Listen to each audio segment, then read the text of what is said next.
Audio número 2 de la unidad número 1 de la materia Teoría General del Proceso a cargo de Secretaría Académica de la Universidad Nacional de Lomas de Zamora. En el audio número 1 estudiamos el concepto general del derecho procesal, así como su aplicación en el espacio y en el tiempo. En este audio vamos a comenzar a estudiar las fuentes del derecho procesal. Las fuentes son aquellos distintos elementos que le van a ir dando estructura, lineamiento, forma al derecho procesal. Van a ser los límites dentro de los cuales se van a poder realizar y hacer todos los actos y actuaciones procesales que resulten pertinentes. Estas fuentes se dividen o se estructuran en dos: las fuentes vinculantes y las fuentes no vinculantes. Las fuentes vinculantes son aquellas de las cuales en ningún proceso y ninguna reglamentación, ninguna legislación puede apartarse de las mismas. Son obligatorias. Mientras que las fuentes no vinculantes, al no resultar obligatorias, no estamos obligados a cumplir las mismas. Podemos respetarlas, tomarlas como una idea genérica, como un lineamiento, pero no nos vemos forzados a respetarlas dentro de los procesos. Vamos a analizar ahora estas fuentes en particular, empezando por las fuentes vinculantes, es decir, aquellas que resultan de carácter obligatorio. La primera fuente vinculante obviamente va a ser la Constitución Nacional, dado que es la Carta Magna, la ley superior de nuestro país.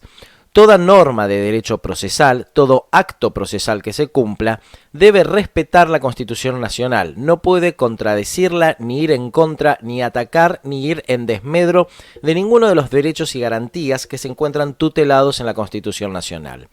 En nuestro ordenamiento jurídico, incorporamos en el mismo carácter constitucional a todos los tratados en materia de derechos humanos que se encuentran en el artículo 75, inciso 22 de la Constitución Nacional.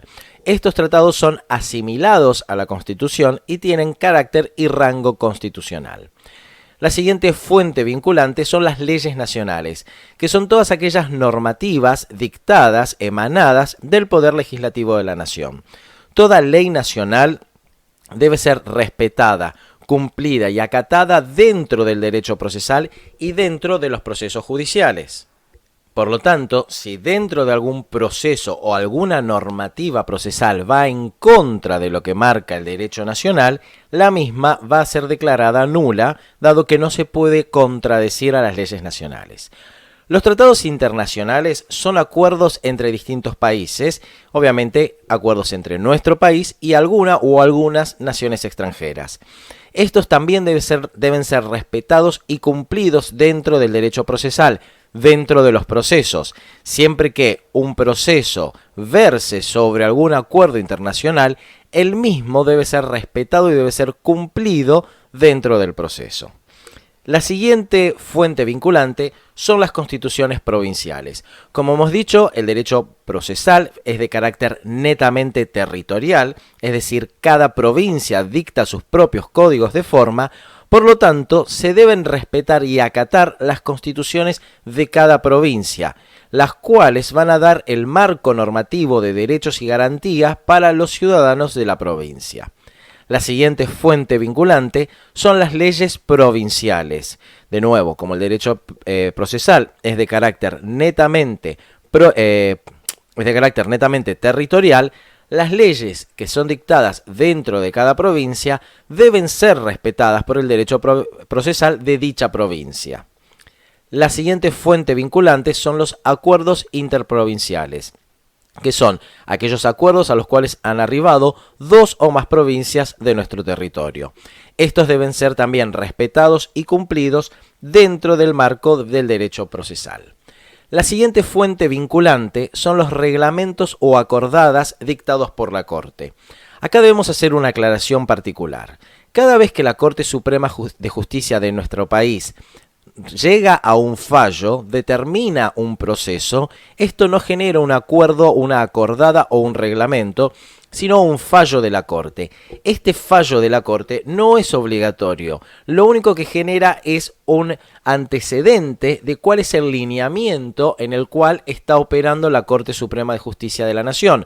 pero no es obligatorio para los tribunales inferiores, mientras que cuando la Corte dicta un reglamento o una acordada, el mismo es obligatorio para los tribunales inferiores. Y sabemos que la Corte Suprema de Justicia de la Nación es el Tribunal Supremo, es el órgano jerárquicamente superior a todos los tribunales que existen en nuestro país. Por lo tanto, los reglamentos y acordadas, que son normativas que emanan de la Corte Suprema de Justicia, son obligatorios en todos los tribunales, sean del fuero que sean. Finalmente, la siguiente fuente vinculante son los fallos o sentencias plenarias. Actualmente no existen nuevos fallos y sentencias plenarios que puedan ser dictados, dado que la reforma procesal, la reforma del Poder Judicial que se inició en el año 2013, si bien nunca fue puesta en práctica y algunos de sus artículos fueron declarados inconstitucionales, creaba las cámaras de casación.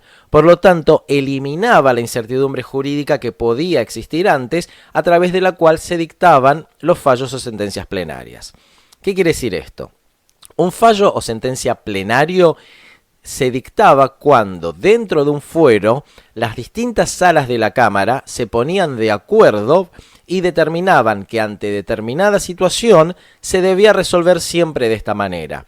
Esto surgía porque ante procesos similares, análogos, en los tribunales de primera instancia se fallaba de forma diferente, es decir, ante un proceso similar un tribunal decía blanco y el otro negro. Estos eran impugnados, apelados, y las distintas salas de la Cámara también fallaban sin tener una coherencia jurídica. Por lo tanto, a pedido de alguna de las partes o de oficio por la Cámara, se dictaba un fallo o sentencia plenaria en el cual votaban todos los integrantes de la Cámara, es decir, los 3 jueces que conforman cada una de las salas de la Cámara. Supongamos que la Cámara tuviera 10 salas, los 30 jueces votaban y se determinaba que ante X situación siempre se resolvía de esta manera. Los fallos plenarios dictados con anterioridad al año 2013 son totalmente válidos y siguen vigentes. No existe posibilidad de dictar nuevos fallos plenarios por esta reforma judicial que, si bien quedó truncada, impidió la creación de nuevos fallos plenarios y este articulado de la ley no fue eliminado.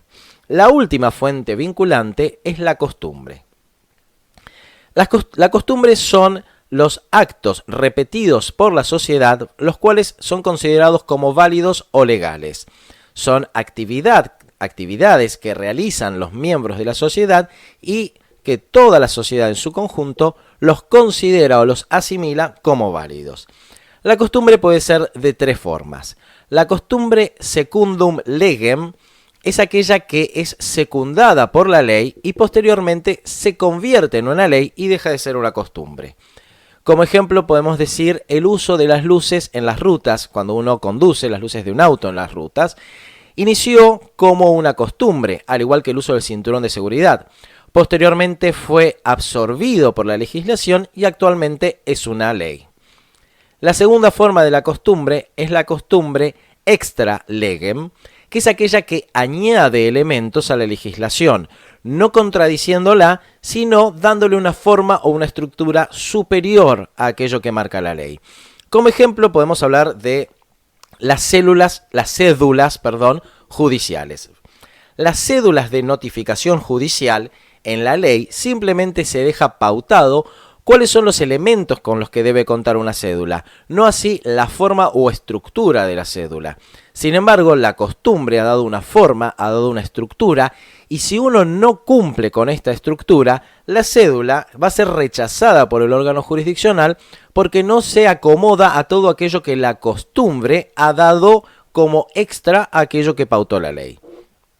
La última forma que tiene la costumbre es la costumbre contra legem, que es aquella que, si bien va en contra del ordenamiento legislativo, no llega a violarla o violentarla. Como ejemplo podemos hablar de las subastas públicas. Todos hemos visto alguna vez alguna película, algún video de una subasta pública donde se levanta la mano, se hace un gesto o se oferta por alguien que se encuentra fuera de la sala de subasta o incluso en otro país. Bien, según nuestro ordenamiento jurídico, las ofertas deben ser hechas a viva voz y solamente por personas presentes. Es decir, quien quiere participar en la subasta, quien quiera adquirir el bien que va a ser rematado, debe estar presente y a viva voz debe manifestar su voluntad de adquirir el bien. Sin embargo, por costumbre contra lege, se acepta cualquier tipo de oferta, incluso por persona que no se encuentre en ese momento en la sala, a través de un tercero, sin que éste tenga el poder o la autorización correspondiente. Si uno intenta manifestar que esta subasta ha sido nula, dado que las ofertas ganadoras no se han realizado de acuerdo a lo que pauta la ley, jurisdiccionalmente vamos a perder el proceso, porque la costumbre contra lege es aquella que la sociedad acepta y no violenta la ley, sino que cambia medianamente el espíritu de la misma y es aceptada. Hasta aquí las fuentes vinculantes u obligatorias. Vamos a ver ahora aquellas fuentes que no resultan obligatorias dentro de los procesos judiciales. La primera es la jurisprudencia. La jurisprudencia es el conjunto de distintos fallos o sentencias que han sido dictados por tribunales del mismo fuero. Es decir, es un ejemplo de cómo otros órganos jurisdiccionales han resuelto distintas situaciones judiciales, que los vamos a utilizar dentro de nuestros escritos de demanda, contestación de demanda, alegatos de bien probado, a los fines de manifestar al órgano jurisdiccional cómo han resuelto una situación similar otros órganos jurisdiccionales. Sin embargo, como no son reglamentos o acordadas de la Corte y tampoco es un fallo plenario, la jurisprudencia no resulta obligatoria para el órgano jurisdiccional, por lo cual puede resolver distinto de aquello que han fallado otros órganos jurisdiccionales en un caso similar. La última fuente no vinculante es la doctrina. La doctrina son todos los escritos realizados por estudiosos del derecho sobre determinada materia en particular. Es decir, todos los libros, tratados, manuales de derecho que existen son doctrina. Es un estudio, un análisis profundo y específico que quienes conocen del tema realizan sobre algún punto en particular. De allí que toda la carrera que ustedes van a realizar, que vamos a realizar, que realizan estudiando derecho, la van a hacer en base a distintas doctrinas. Cada libro de derecho que ustedes tengan va a ser una fuente doctrinaria que el día de mañana pueden llegar a utilizar en algún proceso judicial. Con esto damos por finalizados los audios de la unidad número 1. Como siempre les decimos, quedan a su disposición todos los canales de comunicación con la cátedra, ya sea a través del campus virtual o el mail que ya les hemos dado. Cualquier consulta pueden realizarla por aquella vía y siempre vamos a estar dispuestos a contestarles.